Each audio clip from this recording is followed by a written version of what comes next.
현준이 장전의 원투펀치 221화 3부 시작하겠습니다. 자, 예고해드린 대로 이번 시간에는 이 챔피언스리그 조편성에 대해서 우리가 얘기를 해보겠습니다.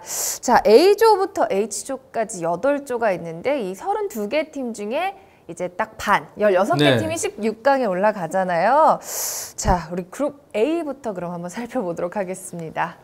뭐 지금 저희가 1부, 2부 하느라고 시간을 너무 많이 보내서 지쳤습니다. 네.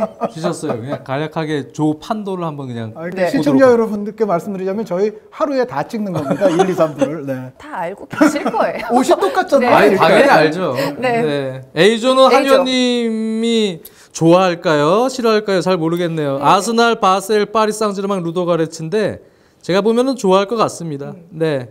전체적으로 파리도 질라탄 이브라히모비치의 공백이 분명히 있을 것 같아요. 루카스 모우라가 출전 시간이 조금 늘어나긴 하겠지만 지난 시즌보다 전력이 좋아졌다고 볼 수가 없고, 바셀이 리그에서는 지금 경기력이 좋고 연승입니다만 제 생각에 아스날이 이 조에서는 오히려 수위를 차지하지 않을까. 저는 그럴 그렇게 수도 있어요. 긍정적으로 보고요. 그러니까 에메리 감독의 파리 생제르맹이 역시 좀 새 감독과 같이 녹아들려면 네. 약간의 시간이 필요합니다. 필요할 가능성이 있고, 몇 포지션은 선수들이 미세하게 조금 바뀌는 부분들도 맞습니다. 있습니다. 그리고 네. 이제 뭐 베나르파 같은 선수도 들어오기는 했는데 전체적으로는 파리 생제르맹이 아주 좋았을 최절정에 비하면은 약간 약해질 수가 있어요. 지금 이것을 이제 누가 풀어줘야 되느냐면은 그 코파 아메리카의 원흉 카바니 선수. 카바니 선수 정말 팬들에게 정말 애증의 존재인데 정말 중요할 때 좀 못하는 경향들이 약간 나타나기 때문에. 그런데 카바니 선수가 얼마나 해주느냐에 따라서 제가 봤을 때는 2조 전체의 판도가 바뀔 수 있는 아주 중요성을 지닌 인물을 하나 꼽자면은 저는 에딘손 카바니 선수를 꼽고 싶어요. 그런데 바젤이 그런데 쉬운 상대는 아닙니다. 바젤이 최근 한 5년간 보면은 특히 EPL 팀들과 뭔가 이렇게 유럽 대항전에서 많이 만났는데 네. 항상 괴롭힙니다. 바젤이 EPL의 그 거함들을 괴롭히는 경우들이 많고, 리버풀도 왜 저 바젤하고 같이 엮이기도 하고 그랬었는데, 근데 어쨌든 그 루도고레츠도 리버풀하고 엮인 적이 있어요.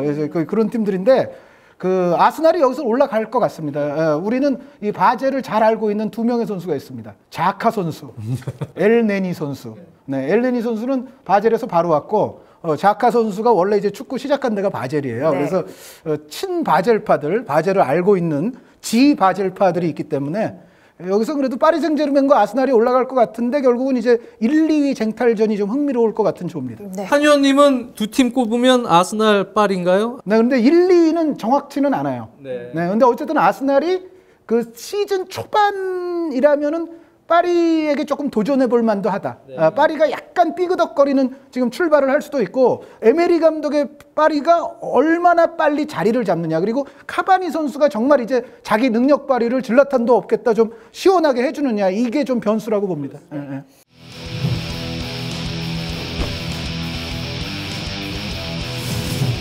B그룹으로 넘어갈까요? B조. B조 어떻게 될까요? 저는 B조의 벤피카, 벤피카. 나폴리 봅니다. 네. 베식타스도 요즘에 선수 그 영입하력이 좀 다소 떨어져 있어요.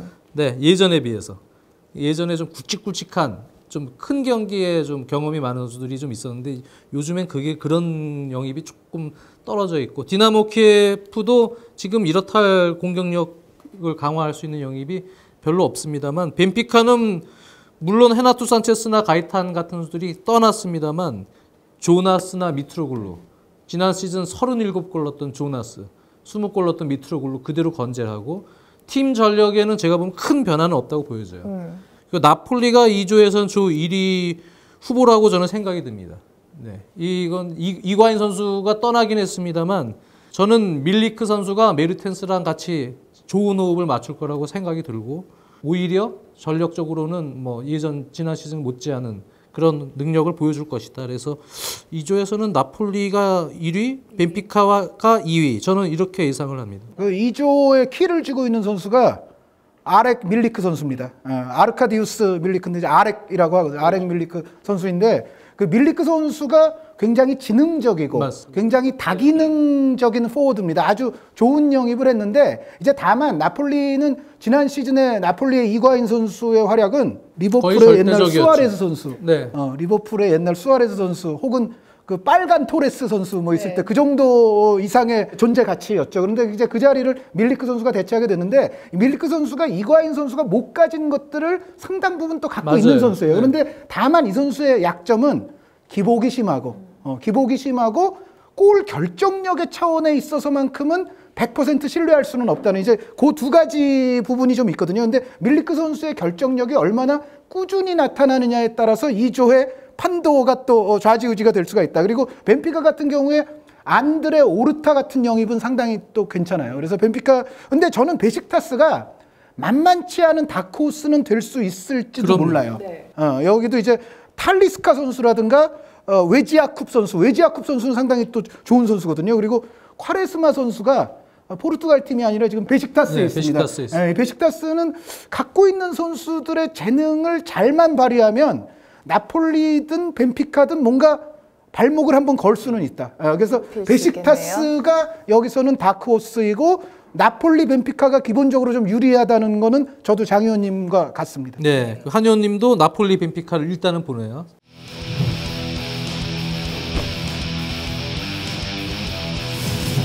자, 이렇게 B조까지 살펴봤는데, 자, C조. 두둥.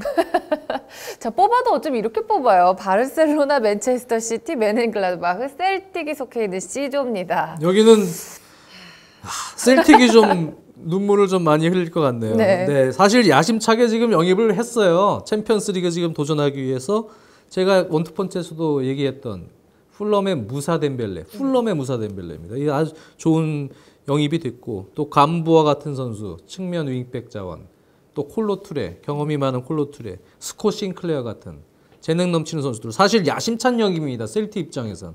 근데 조를 좀 잘못 만났네요. 네, 바르셀로나, 맨시티. 맨헨글라드바흐가 물론 주축 선수들 공백이 약간 있긴 합니다만 전체적으로는 뭐 셀틱이 여기서 버티기에는 좀 힘든 조다라는 생각이 들고 네. 바르셀로나, 맨시티가 그냥 올라갈 가능성이 높다고 봅니다. 그렇겠죠.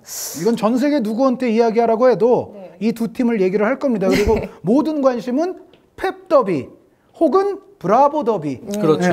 이제 붙여놔도 쏠리긴 할 어떻게 텐데. 두 팀이 붙나고요. 그러니까요. 이게 뭐 장난하는 것도 아니고. 네. 하여튼 그런데 그럼에도 불구하고 웬헨글라트바흐를 경시하면 안 됩니다. 그럼요. 네. 웬헨글라트바흐는 이 첼시가 보내준 안드레아스 크리스텐센 네. 선수도 있을 뿐 아니라 다우드 선수 그리고 니코 엘베디 다우드를 선수, 지켜냈죠.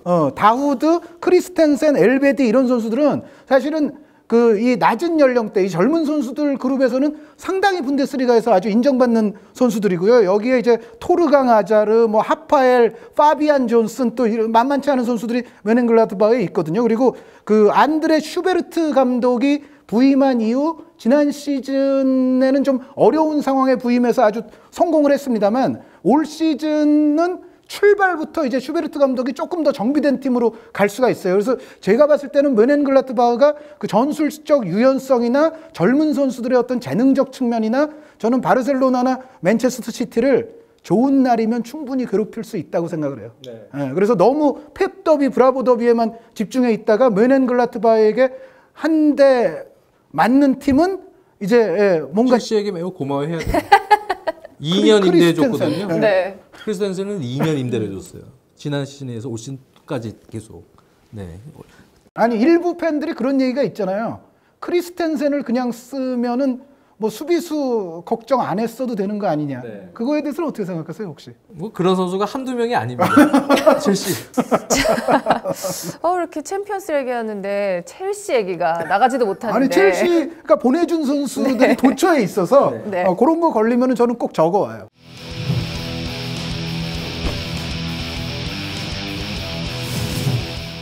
자, D조로 넘어가겠습니다. 자, D조 어떻게 될까요? 바이에른 뮌헨하고 아틀레티코 마드리드. 여기도 PSV, 참, 로스토프. 로스토프가 좀 힘든 리그를 치르겠네요. 네. 아틀레티코 마드리드가 뭐 지금 초반에 이무승부 좀 삐끗하긴 합니다만 그래도 잘 할 겁니다. 챔피언스 리그에서. 네.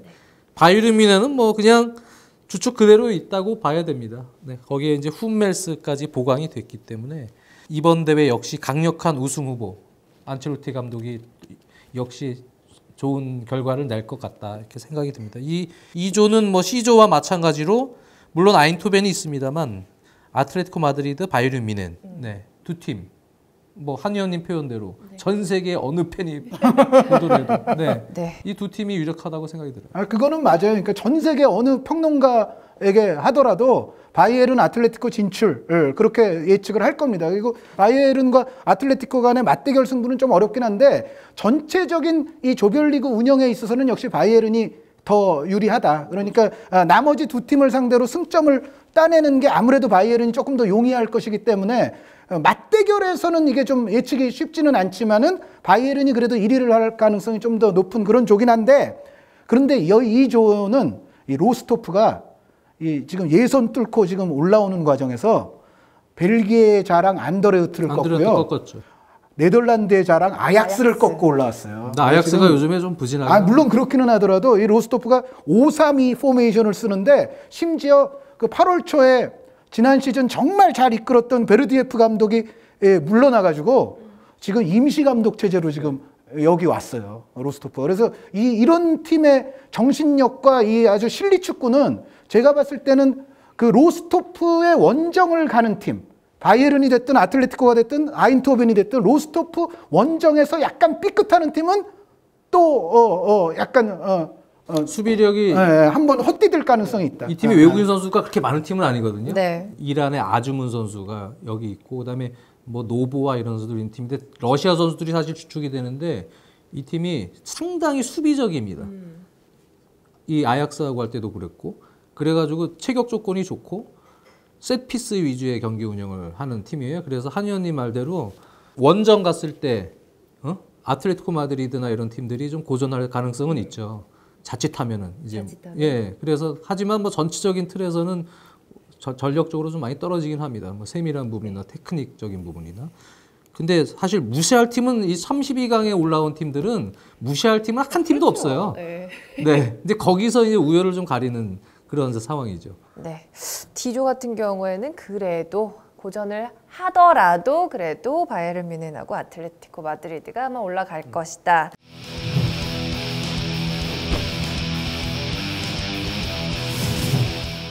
자, 하지만 2조는 정말 모르겠어요. 2조는 정말 재밌지 않아요? 2조가 저는 죽음의 조인 것만은 맞는 것 같아요. B조와 더불어서 2조도 이른바 와이드 오픈, 모두에게 좀 열려있는 그런 성향이 있죠. 정말 꼽기가 어려운 좀 팀 좋은 것 같아요. 1위 맞습니다. 팀, 2위 모나코 팀? 같은 경우가 지난 시즌에 사실 실점이 수비가 문제였거든요. 실점이 상당히 많아서 문제였는데 토리노의 글릭 선수 데려왔죠.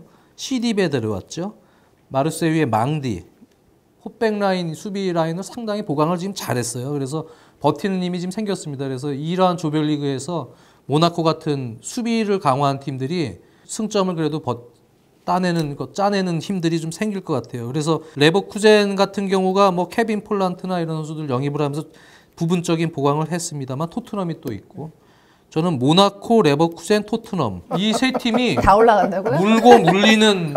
물고 물리는 혈전이 될 가능성이 있다. 그래서 3팀 미니리그 승자승까지 따져봐야 되는. 근데 체스카 모스크바는 사실은 이 팀이 예전만 못해요. 재정적으로도 그렇고 지금 상당히 과거에 투자할 수 있는 여력이 많이 떨어진 상황이라서 무사 선수 빠져나갔죠. 무사도 빠졌고 체스카 모스크바는 과거에 비해서는 사실은 전력이 좀 떨어져 있다고 보여져요. 그래서 올 시즌에는 조금 약화 요인이 좀 많다. 그래서 오히려 토트넘, 레버쿠젠, 모나코 요 팀 싸움이 될 가능성도 있다. 체스카 모스크바가 이제 중간에 고춧가루를 잠깐씩 뿌리겠죠. 그래서 혼전 양상이 될 것 같다. 어쨌든 간에 2조는요. 그리고 2조도 뭐 루이스 엔리케 대 펩 과르디올라 혹은 뭐 카를로 안첼로티 대 디에고 시메오네 뭐 이 정도의 헤비급 매치는 좀 아닐지 몰라도요. 로저 슈미트 대 포체티노 대 자르딤 감독. 이 세 감독도 상당히 지금 주목받고 있는 감독들이거든요. 그리고 특히 이제 슈미트 감독과 포체티노 감독 간의 대결은 이른바 하이 프레싱 대결.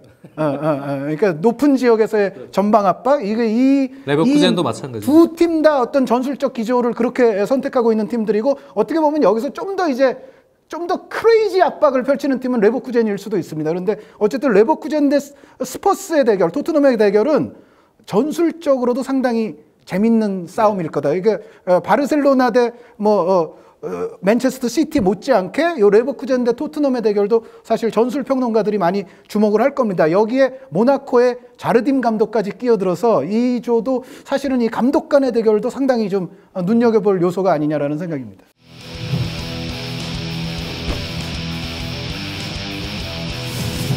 자, 여러 가지 의미에서 죽음의 조인 2조까지 살펴봤고요. 자, F로 넘어가겠습니다.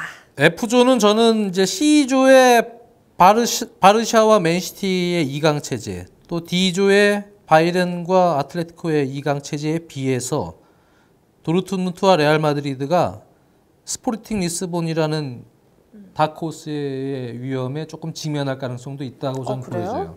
그만큼 도르트문트가 물론 영입을 잘했습니다. 네모난 선수도 있습니다만 영입도 물론 잘했어요. 교체가 다시 연어처럼 들어왔고. 우스만 덴벨레, 네. 슈얼레. 그리고 우스만 덴벨레, 슈얼레, 바르트라 뭐 좋은 선수들이 영입이 되면서 기존의 오바메양이나 산소와 함께 전력적으로는 아마 지난 시즌과 변함없는 큰 그런 틀에서는 전력이 그대로 유지가 됐다고 보여집니다. 레알 마드리드 역시 그렇죠. 그대로 선수들이 그대로 있고. 근데 스포르팅 리스본이 그나마 제가 보면 여기서 다코스 군 가운데는 영입이 상당히 적극적인 편이었고, 그러니까 슬리마니 선수가 막판에 나갔는데도 불구하고 그렇습니다. 괜찮다고 보시는 거죠? 네, 바스토스트도 그렇고 브라질 저 중앙 미드필더였던 엘리아스도 그렇고요. 이 리스본이 영입을 또 쏠쏠하게 잘 하면서 전체적으로는 상당히 위협할 수 있는 전력으로 지금 들어온 것 같아요. 저 개인적으로 볼 때는. 그래서 바르샤바는 잘 모르겠고요.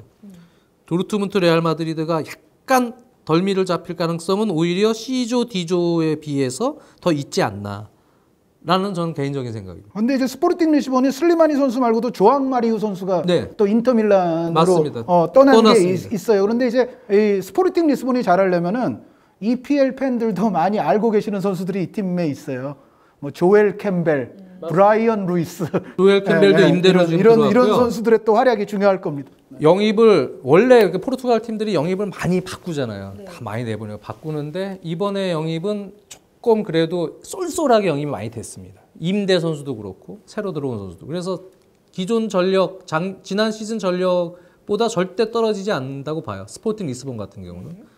그래서 다코스 군 가운데는 전력 약화 요인이 그래도 좀 적지 않겠냐. 물론 조별리그 초반부에 약간 고생할 수 있겠습니다만 4차전 이후부터는 조금 전력이 좋아질 수 있다. 네.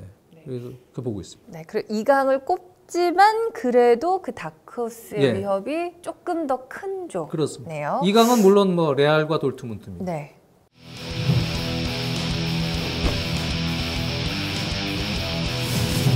자, G조입니다. G조의 그 G조도 좀 오픈돼 있는 네. 조예요. 네.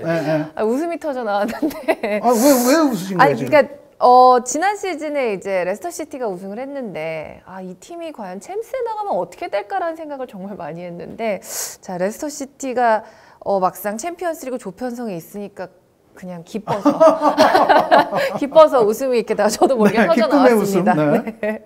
자, 이 팀은 어떻게 될까요? 레스터 시티가 과연? 근데 저는 레스터 시티가 조편성이 네. 그나마 좀 괜찮다고 보여요. 아주 잘 된 거죠. 예, 잘 된 거 아니 같아요. 그나마 좀이 아니라 이게 이 정도면 정말 잘 된 거죠. 그런 와중에도 참 G그룹을 보면은 누가 뽑았을까? 좀 잘 뽑았다, 레스터시티 입장에서 이런 생각이 드는 조편성이기는 해요. 그러니까 네. 모두에게 열려 있는 조기는 한데 그래도 여기서는 포르투와 레스터가 저는 2강이라고 네, 보고. 저도 동감합니다.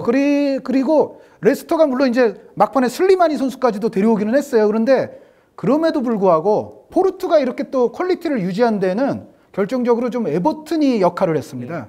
에버튼이 저 막판에 야신 브라이미 선수를 데려가려고 하다가 실패했어요. 에버튼이 그러니까 막판에 좀 무사 시소코 때문에 한 번 울고 또 야신 브라이미 때문에 2번 울고 뭐 좀 그랬는데 그 브라이미 선수가 여전히 포르투에 그래서 남아 있단 말이죠. 그리고 여기에 코파 아메리카의 메시 다음 가는 메시 헤수스 코로나가 있습니다. 헤수스 코로나 선수가 아주 이제는 정말 그야말로 전성기 올라올 시점이고, 여기에 뭐 마르틴스 인디 같은 선수 내보냈다고 합니다만은 그 대신 소시에다드 임대 보냈던 디에고 레이스 같은 선수가 또 돌아왔어요. 그리고 뭐 엑토르 에레라 선수 등등등등 포르투는 여전히 퀄리티 높은 선수들이 상당수가 존재하고 있어서 전체적인 이 선수들의 퀄리티 플러스 경험 뭐 이런 부분들까지 종합해 보면 레스터가 포르투 같은 팀하고 한번 싸우는 것을 레스터가 봐야 되는데 레스터에 오히려 걱정되는 부분은 저는 공격적인 보강이 잘 됐는데 염려되는 부분은 오히려 수비예요. 그러니까 물론 레스터가 지난 시즌 뭐 두 줄 수비 딱 굳히고서 이제 뭐 마흐레즈, 바디 뭐 이쪽으로 이제 성공을 하기는 했습니다만 역시 캉테 선수가 빠진 부분이 작지는 않고 그리고 이런 챔피언스 리그 같은 무대가 됐을 때 저는 그 웨스 모건이나 로버트 후트 선수의 수비를 다시 한번 우리가 지켜볼 필요가 있다. 그래서 전체적으로 2강인 가운데 포르투가 레스터를 좀 앞설 수 있는 구도가 아니냐. 정 의원님도 같은 생각이신가요? 네, 같은 생각인데 캉테의 공백이 작지 않다에서 저는 정말 크다. 네. 캉테를 절대로 이적시키면 안 된다 그랬거든요. 레스터 시티는. 그러면 뭐 제가 좀 극단적인 표현까지 썼었죠. 망할 거다. 네. 저는 그게 오히려 챔피언스 리그에서 더 크게 작용이 될 것 같아요. 오히려 리그보다요? 네. 그래서 지금 경기 운영을 보면은 캉테가 빠지면서 전체적인 수비 라인도 그렇고 예전에는 공격적으로 올라올 때도 캉테가 있기 때문에 뒤에 있는 발이 느린 센터백들도 커버가 좀 됐었어요. 근데 지금은 문제가 생깁니다. 오히려. 그러니까 배후 공간이 올라올 때 배후 공간에 대한 역습 허용 그다음에 실점 위기를 더 많이 초래합니다. 내려앉을 때 역습 기조 역시 캉테가 있을 때 더 인터셉트 능력을 발휘해서 나가는데 그것 또한 같이 떨어져 있거든요. 캉테가 없기 때문에 지난가 시즌 같은 전술 기조를 유지하기가 힘들다고 보여져요. 그만큼 중요한 존재였는데 레스터 시티는 어떻게 보면 캉테 공백 이것을 절실히 느낄 것 같다. 그러니까 당장 포르투와 싸울 때 아까 말했던 헤수스 코로나, 야신 브라이미와 싸워야 될 거 아니에요. 그렇죠. 그런데 여기서 웨스 모건이나 로버트 후트가 그 브라이미나 헤수스 코로나랑 바로 맞닥뜨리면 이건 사고가 날 가능성이 있는 거예요. 근데 캉테 선수가 있으면 이 선수들과 캉테 선수가 일단 싸워줄 맞아요. 거거든요. 그러니까 그래서 그게 굉장히 큰 차이인 거죠. 그게 정말 첼시도 마찬가지고 그래요. 발느린 센터백들이 캉테가 들어오면서 엄청난 시너지 효과를 지금 보고 있거든요. 긍정적으로. 근데 레스터 시티는 지금 그게 잘 안 되고 있어요. 그래서 제가 볼 때는 쉽지 않다. 그래서 포르투 레스터 시티가 확률이 있겠습니다만 저는 포르투를 오히려 1위로 보고 레스터 시티가 클럽 브레와 함께 조금 험난한 경쟁을 할 가능성이 있다. 이렇게 저는 개인적으로 생각합니다. 못 올라갈 수도 모를 수 있다고 봐요. 포르투 1위가 같은 의견인데 저는 코펜하겐이 오히려 그러니까 코펜하겐이 됐든 다크호스가 될 수도 있다고 레스터 봅니다. 시티가 상당히 고전할 것이다. 정말 오픈된 조네요. 떨어져도 저는 이상하지 않을 거다. 그러니까 어떻게 보면 이런 거예요. 레스터가 코펜하겐하고 경기를 할 때 코펜하겐이 지난 시즌에 레스터처럼 그렇죠. 할 거예요. 코펜하겐이 역습하는 4-4-2를 써요. 게다가 네. 뭐 나중에 어떻게 될지 모르겠습니다. 제가 아는 코펜하겐의 포메이션이 4-4-2거든요. 코펜하겐을 계속 다 내리고서 이제 역습 노릴 거예요. 그러면은 레스터가 어떻게 보면 저 뭐 영입한 공격수들도 있고 짜증 나서라도 레스터가 사실 올라와서 공격을 할 겁니다. 거기서 이제 코펜하겐이 레스터처럼 하면 레스터가 레스터의 방식에 당할 수도 있는 거죠. 그것을 이제 장 의원님 말씀대로 이제 캉테 없이 과연 버틸 수 있느냐 이걸 한번 지켜봐야 돼.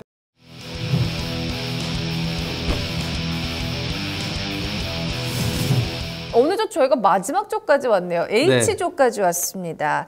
자, 이 조는 어떻게 될까요? 유벤투스, 세비야? 그냥 유벤투스 세비야 봅니다. 네.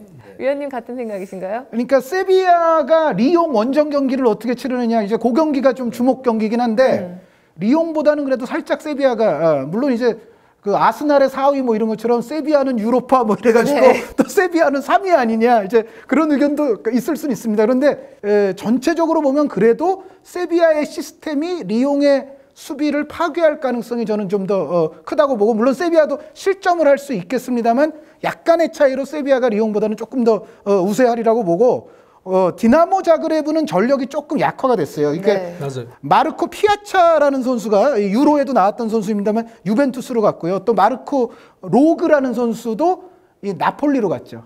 그런 등등 이제 디나모 자그레브가 사실 예년보다 약간 약화됐다고 봅니다. 그래서 이 조는 리옹이 다크호스인 가운데 세비야가 리옹을 그래도 간발의 차이라도 조금 앞서 있을 가능성이 높고 유벤투스는 안정적인 1위의 가능성이 충분히 있습니다. 유벤투스는 뭐 여기서 사실 1강이라고 불리어도 뭐 무방하다고 좀 보여져요. 그만큼 영입을 잘했고 기존 전력에 더 플러스 알파가 된 상당히 여기서는 1강이라고 사실 불려도 될 것 같고요. 역시 리옹 세비야 간의 대결 2위 싸움이 될 가능성이 높은데 근소한 우위인 것 같아요. 세비야가 지금 현재 전체적인 전력으로 볼 때는.